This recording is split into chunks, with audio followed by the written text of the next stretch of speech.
পৃথিবীতে অনেক ধর্ম আছে এবং প্রত্যেকটিই অবিশ্বাস্য, কিন্তু যা বৌদ্ধ ধর্মকে অনন্য করে তুলেছে তা হলো এটি আপনাকে প্রশ্ন করার স্বাধীনতা দেয়।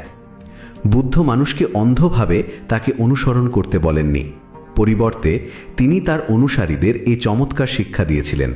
তিনি বলেছিলেন, হে ভিক্ষুগণ, একজন স্বর্ণকার সোনাকে পুড়িয়ে, কেটে এবং ঘষে পরীক্ষা করে, ঠিক সেভাবেই আমার শিক্ষাকে সাবধানে পরীক্ষা করো।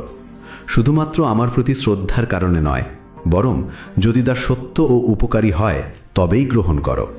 এটাই আসল স্বাধীনতা। বুদ্ধ কোনো আদেশ দেননি, তিনি পদ্ধতি দিয়েছেন। তাই তার শিক্ষাকে প্রশ্ন করার এবং পরীক্ষা করার পূর্ণ অধিকার আপনার আছে।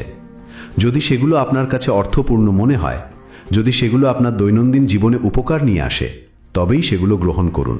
অন্যথায় আপনি সেগুলো বর্জন করুন।